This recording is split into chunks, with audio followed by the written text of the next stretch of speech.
fenomena menarik di Kabupaten Luwu Timur ini. Di SPBU Kabupaten Luwu Timur tidak nampak lagi antrian panjang. Padahal momentum ini adalah momentum arus mudik Lebaran. Kenapa hal itu terjadi? Kapolres Luwu Timur punya jawabannya.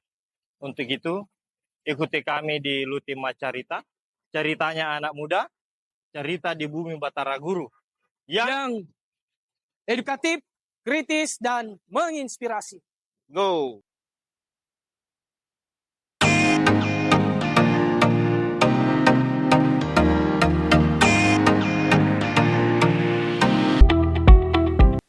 Assalamualaikum warahmatullahi wabarakatuh. Kembali lagi bersama kami di Lutima Carita, ceritanya anak muda, ceritanya rakyat bumi Batara Guru yang edukatif dan menginspirasi. Kali ini kita akan membahas persoalan mudik lebaran. Mudik lebaran tentu menjadi hal yang paling diinginkan oleh sebagian besar orang, terutama orang-orang yang berada di kota dan ingin kembali ke kampung halaman, ataukah dari kampung ingin ke kota. Tetapi terkadang di perjalanan kita temukan bahwa masalah antrian panjang di Pertamina cukup membuat resah. Tetapi ada hal yang menarik di Kabupaten Luwu Timur, Pertaminanya saat ini sudah lancar jaya. Nah, bagaimana itu bisa selesai? Saat ini saya sudah berada bersama dengan Bapak Kapolres Luwu Timur AKBP Zulkarnain. Nah, ini dalam 3 bulan terakhir ini, Pak. Dalam 3 bulan terakhir, saya melihat bahwa Pertamina kita yang ada di Kabupaten Luwu Timur itu sudah nyaris tidak ada antrian lagi, Pak.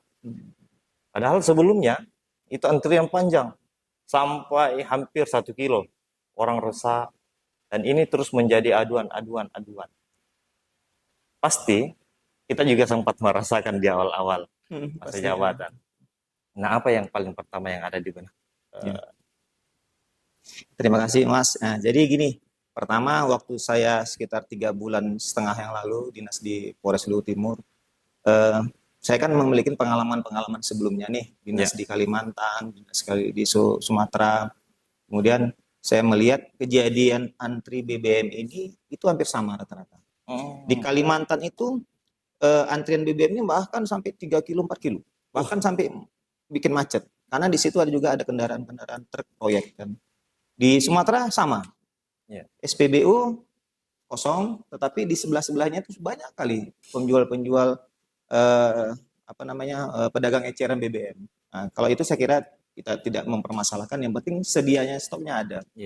Nah, kemudian pada saat saya pertama di sini kan saya ada memiliki program namanya Silaturahmi Subuh. Silaturahmi Subuh ini adalah program yang saya lakukan untuk menyerap aspirasi dari orang-orang yang menurut saya itu kompatibel benar. Contohnya adalah ada orang-orang yang masyarakat yang selalu ke masjid dan dia melaksanakan sholat subuh dan dia memiliki itikat yang baik untuk memiliki perubahan. Nah, tentu program ini saya laksanakan dari masjid ke masjid. Kemudian saya mendengar aspirasi. Jadi banyak dibahas ini persoalan ini, Pak. Jadi aspirasi yang dibahas banyakkan adalah komplain masalah, Pak, kami susah mendapatkan BBM. Antriannya panjang, bahkan sampai sejam, sampai 2 jam baru dapat. Kemudian, itu kan tentu kan melihat permasalahan ini berdasarkan pengalaman saya, apa upaya kami selama kan. Pertama saya sebagai petugas kepolisian, Kapolres yang baru.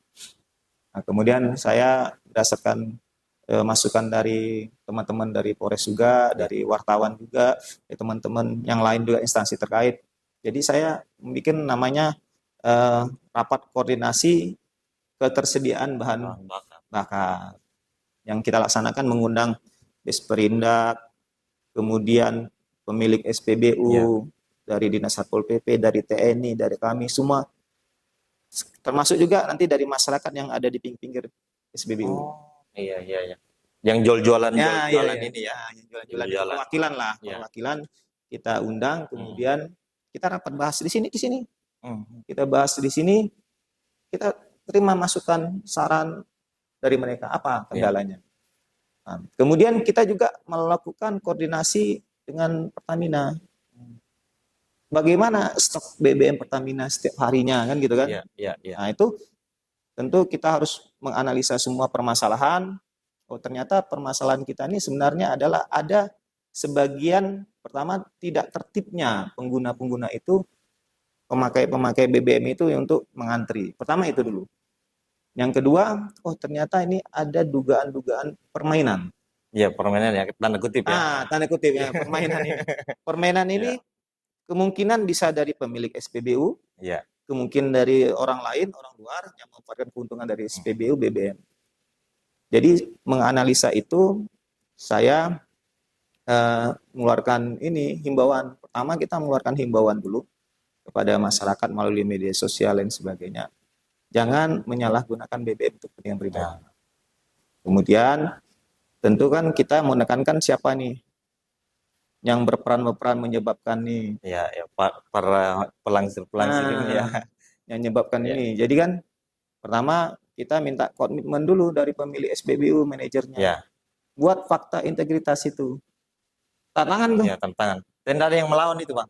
Iya, kalau melawan kan nanti ada sanksi hukumnya. Ini masih tahap ini sosialisasi dulu. Nah, kita buat fakta bahwa kalau seandainya poin-poinnya bahwa akan melakukan penertiban terkait masalah antrian BBM dengan cara membuat 2 jalur pertama kan. Kemudian yang kedua memberikan edukasi kepada masyarakat terkait masalah penggunaan BBM sesuai dengan peruntukannya. Contohnya kalau dia subsidi harus ada kupon subsidinya, lain sebagainya.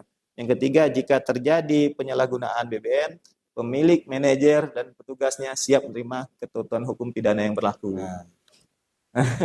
Jadi diberikan penekanan. Jadi membuat MOU ini sebenarnya yang hampir belum dilakukan oleh daerah-daerah yang lain.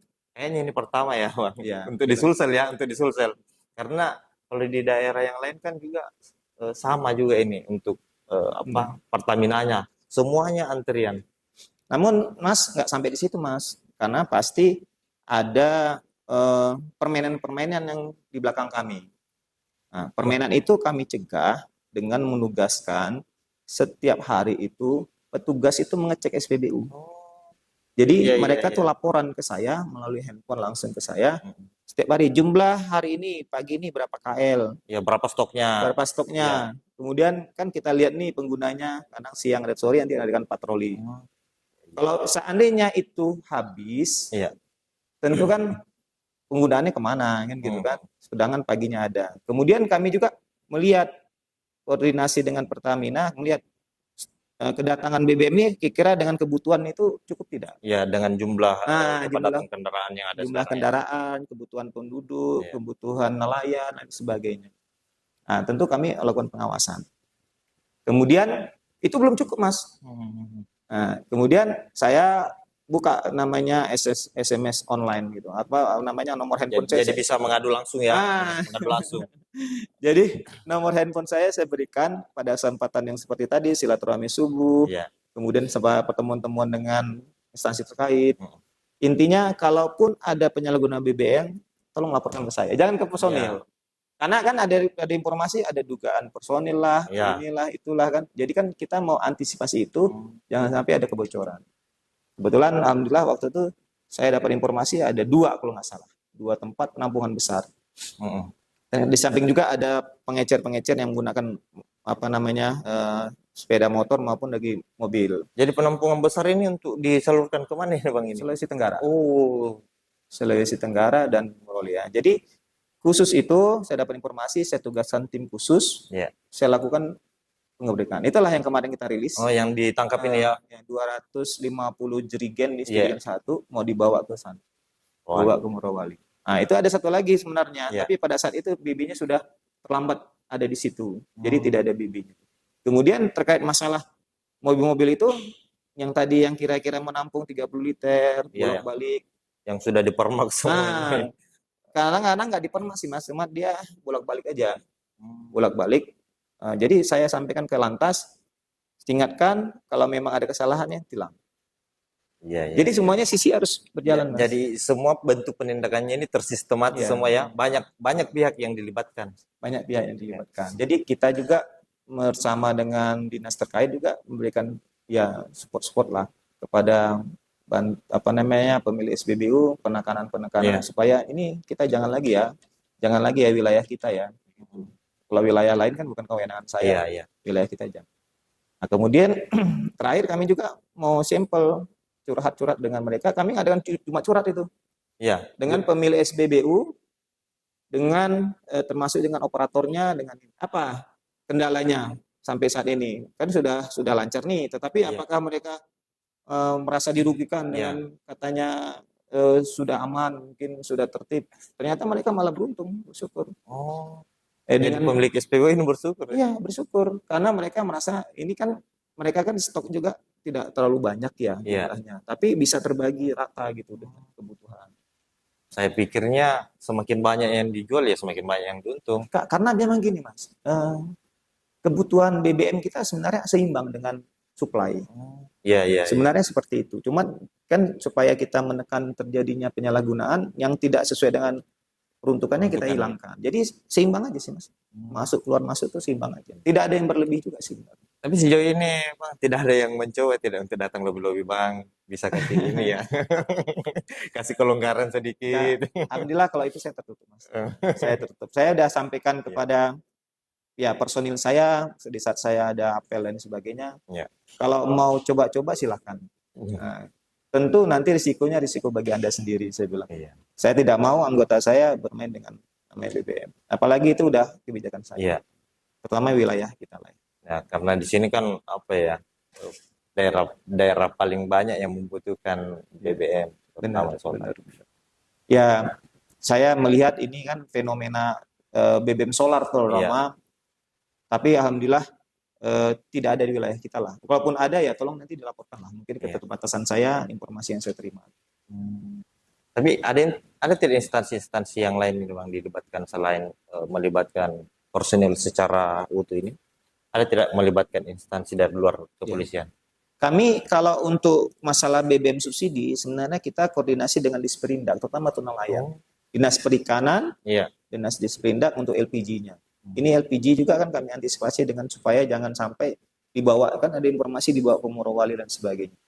Ya memang ini agak rumit masalah penanganan LPG karena dia tidak punya identitas ya, identitas pasti. Tapi kami coba inilah melakukan penyekatan di daerah perbatasan. Kendalanya dalam proses penyidikan kami itu kendalanya adalah dengan koordinasi dengan BPA Migas. Karena tidak bisa ditindak secara pidana. Jadi BPA Migas kami melakukan koordinasi sana. Terkait masalah yang dibawa ke Morowali yang LPG ya, LPG. LPG umpamanya ada 10, 15 yang wilayahnya kita tapi dibawanya ke sana. Jadi ternyata satu paket ya Bang, selain menyelesaikan masalah minyak ini, ternyata masalah dapur juga diselesaikan dengan LPG. Ini Mas, tentunya kita ini kan pasti ada orang yang masih mau mencoba, kan keuntungan dari suplai BBM yang ilegal ini kan lumayan besar Mas. Terutama kan dibawa kepada perusahaan-perusahaan. Tapi kalau saya melihat, kalau trennya solar kita sedikit sih Mas. Yang paling banyak digunakan adalah Pertalite. Nah, Pertalite ini kan keuntungannya kalau dijual di sini kan pemakaiannya kurang. Kurang, iya. Tapi kalau dibawa ke Kendari mungkin atau ke Sulawesi Tenggara mungkin ada selisih harga yang di sana yang mungkin itu yang jadi penariknya. Jadi menguntungkan juga ya. Penariknya Mas. Wah. Ya mudah-mudahan lah Mas, mudah-mudahan kalau nanti kita saling kerjasama kondisi seperti ini tetap terjamin. Tapi saya tentunya berharap ini kan bukan hanya polisi yang harusnya terlibat. Semuanya harus kita sama-sama. Dari masyarakat, dari rekan-rekan media, kemudian dari kita semualah. Informasi itu penting. Informasi kalau kita udah berikan treatment, nasihat, kemudian penekanan, tidak bisa ya kita lakukan sesuai dengan prosedur hukumnya. Tapi kan namanya prosedur hukum itu namanya adalah ultimum remedium. Ultimum remedium. Itu adalah upaya terakhir yang akan kita lakukan.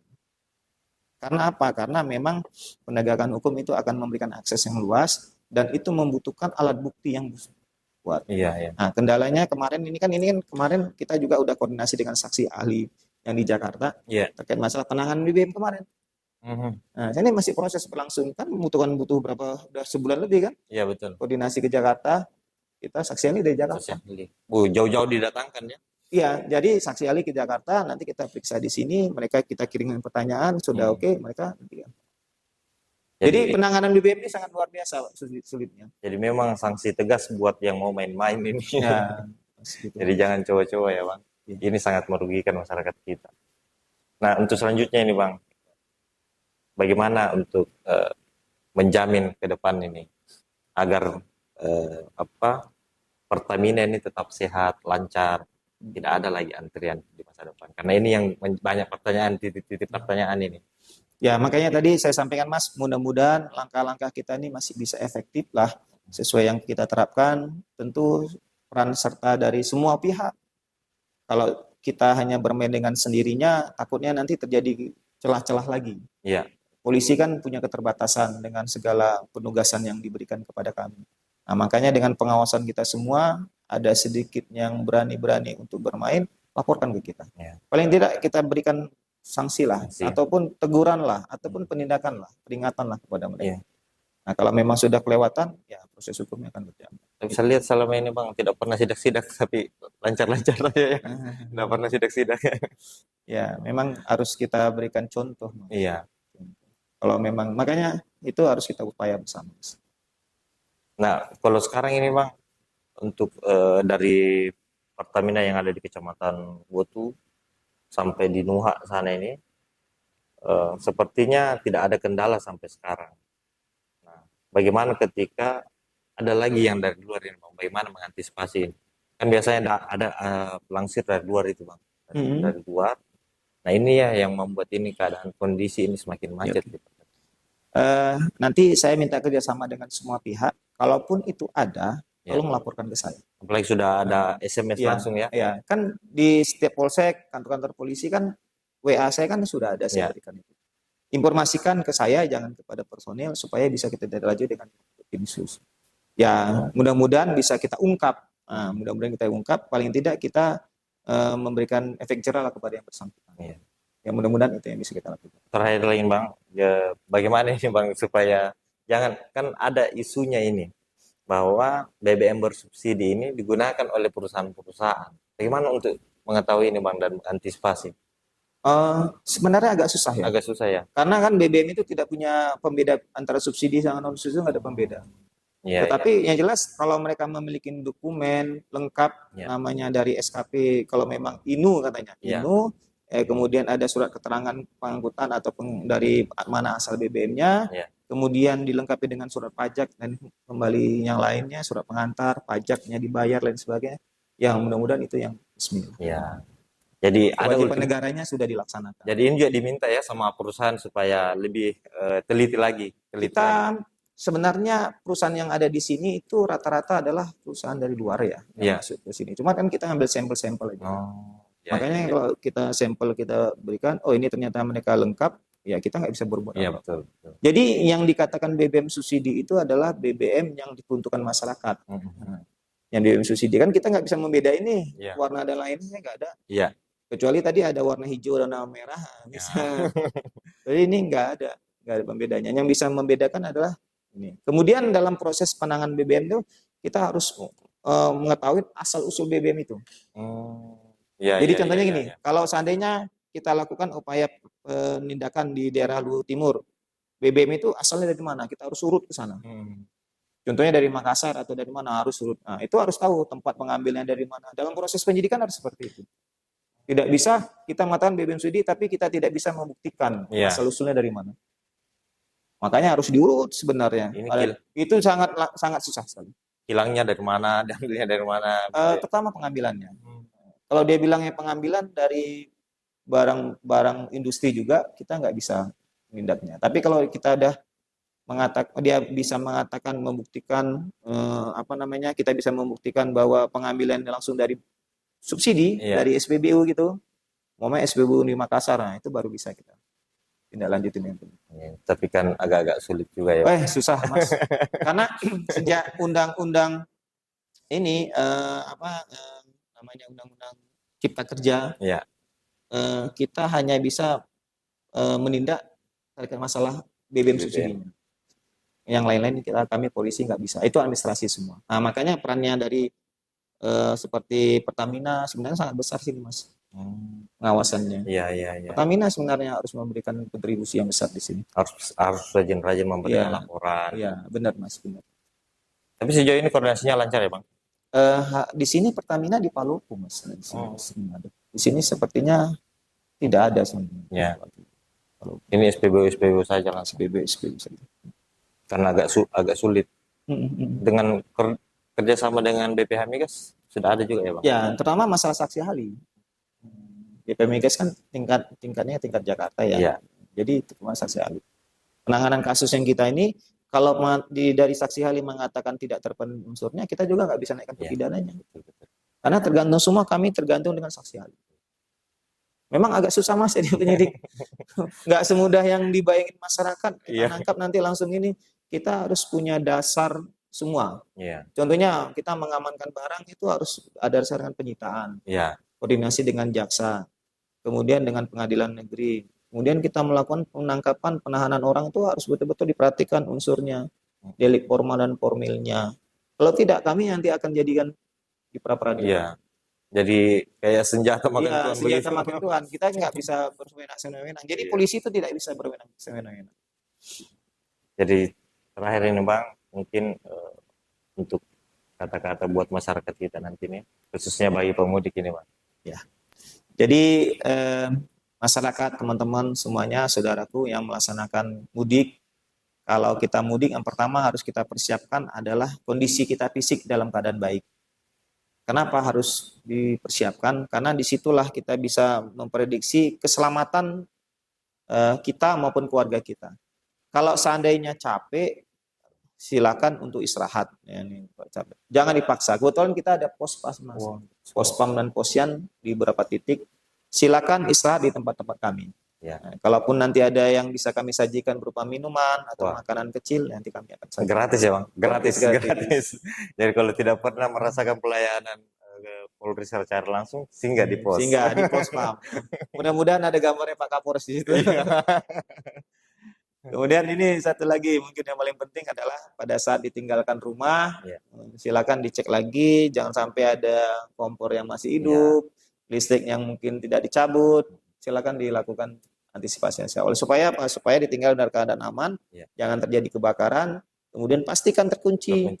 Kemudian titip dia sama masyarakat, Pak, saya mau mudik ya, tolong titip rumah saya, tolong diawasi. Ya, mudah-mudahan aman. Nanti pulang-pulang nanti tinggal kulkas saja satu kan nggak bisa dibawa, yang lainnya habis. Kalau di kota-kota Makassar itu sudah banyak sekali kejadian. Perumahan yang paling rawan. Iya, rawan. Makanya antisipasi itu Mas. Terima kasih banyak ini Bang. Terima kasih banyak atas bincang-bincangnya. Semoga ini bermanfaat bagi masyarakat di bumi Batara Guru. Mari bersama-sama untuk membangun daerah. Kita dukung upaya-upaya pemerintah untuk melancarkan aktivitas-aktivitas menjelang Ramadan. Sekian dan terima kasih. Assalamualaikum warahmatullahi wabarakatuh. Waalaikumsalam warahmatullahi wabarakatuh. Ya Mas, terima kasih Mas. Mantap, luar biasa.